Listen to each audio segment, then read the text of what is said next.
U.S. President Donald Trump's Board of Peace has held its first meeting in Washington, D.C., with members pledging a multi-billion aid package to rebuild Gaza. Representatives from more than 40 countries attended the meeting 1 month after the group was officially launched. Trump said members have agreed to pledge $7 billion for a Gaza relief package, but that's only a fraction of the estimated $70 billion needed to rebuild the devastated territory. Trump also announced that 5 countries had agreed to deploy troops to the territory as part of an international stabilization force. Several key U.S. allies were absent from the talks, but the president suggested more countries would soon join.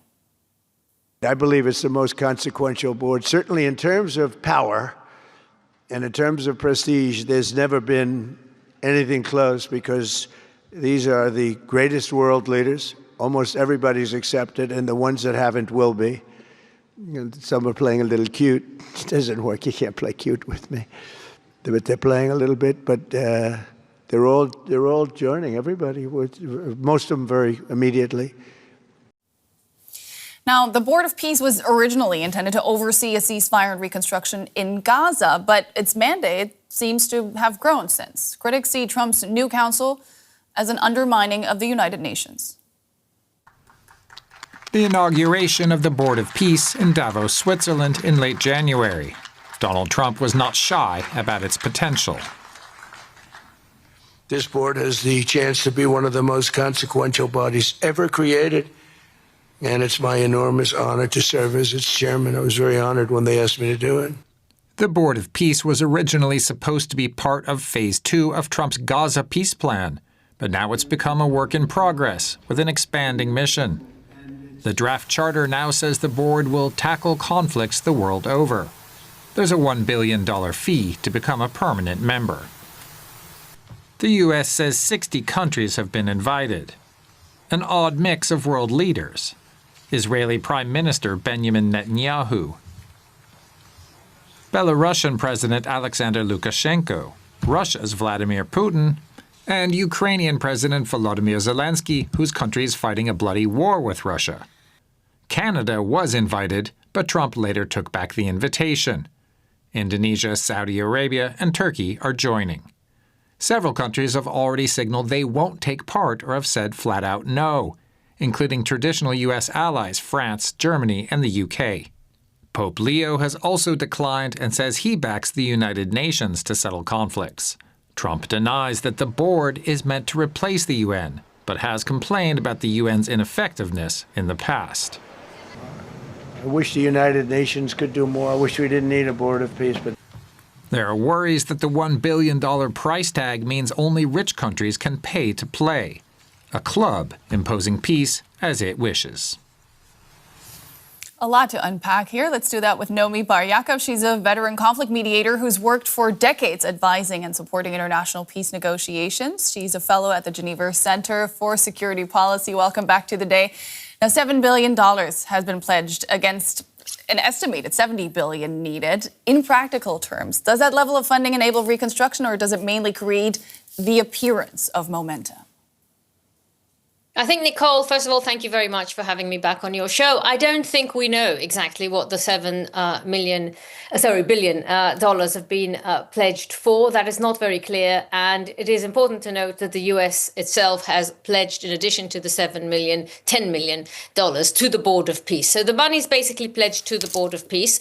The Prime Minister of Qatar, in his very brief and poignant address, mentioned conditionality. He basically said he's conditioning it on justice and would like to see progress. And he didn't go into the details, but it's very clear that he'd like, and I think everyone would like to see, Israeli withdrawal from the 58% of the Gaza Strip that Israel is still holding onto, and Hamas disarmament. So again, the process could be stuck very quickly. You can't really move towards serious reconstruction without addressing the key issues, and the key issues are not yet addressed. So we have a long way to go, and we have to really, as you say, unpack the various stages of this particular process.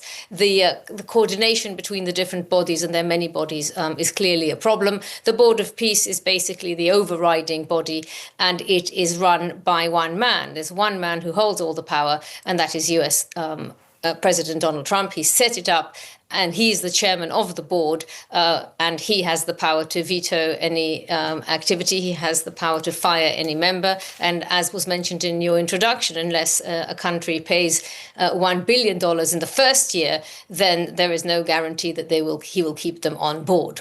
So he's yes, not only, a lot sorry to jump in there, he's not only the chairman, he is chairman for life. If we look at the money, the U.S. actually pledged $10 billion to date to the Board of Peace, not the reconstruction efforts of Gaza. They didn't really specify what that money would be for. But who actually controls the money? Who authorizes spending, sets priorities, and forces accountability, of course, under this board? Is this all a thumbs up, thumbs down decision from the U.S. president?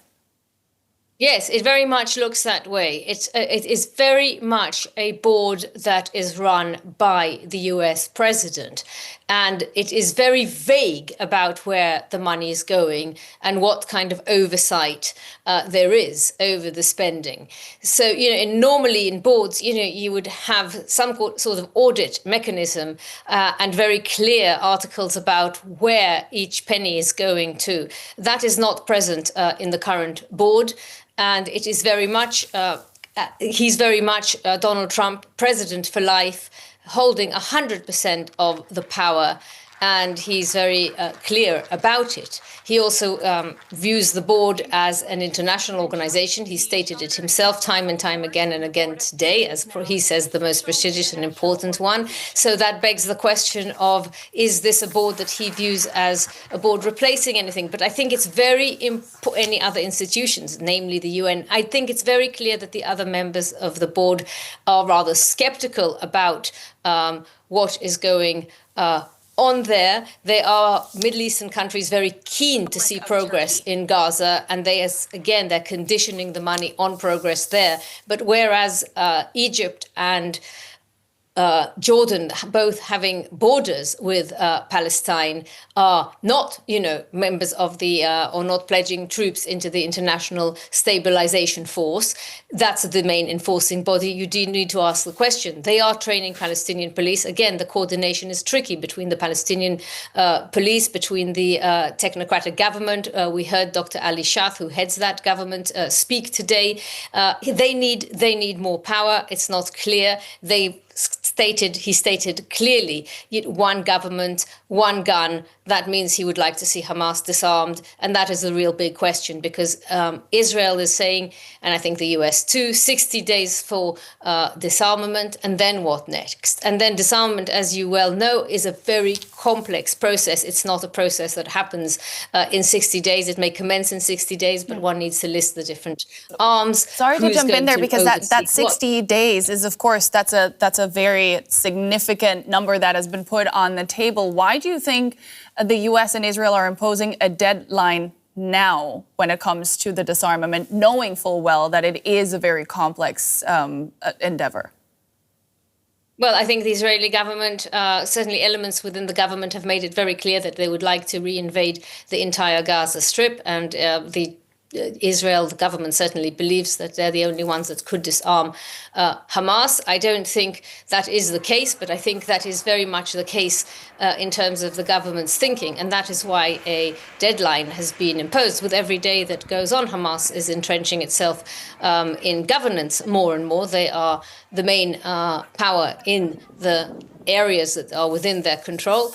As I said, Israel now controls 58%. The rest is predominantly controlled by Hamas. There are militias. Some of them are organic. Some of them are armed by Israel. So it's a tricky situation on the ground, which is why time is of the essence. The process needs to and should have come underway a long time ago.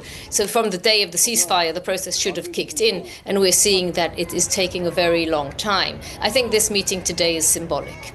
It is symbolic. I don't think it's actually. Can anything good come from it? Well, I think, as I said, I think that the Middle Eastern countries and the neighboring countries also in the Middle East are very keen to see progress made.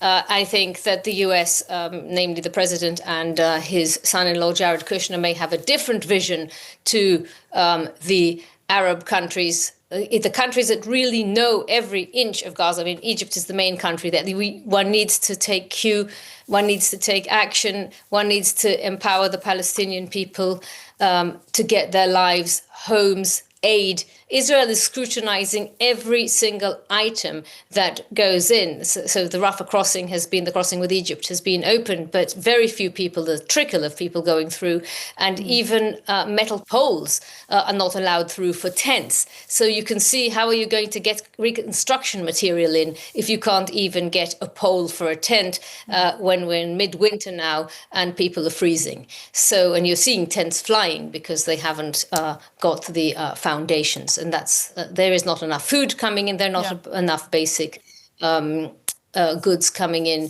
Certainly the humanitarian situation, it's not as bad as it was during the war, but it is still very bad.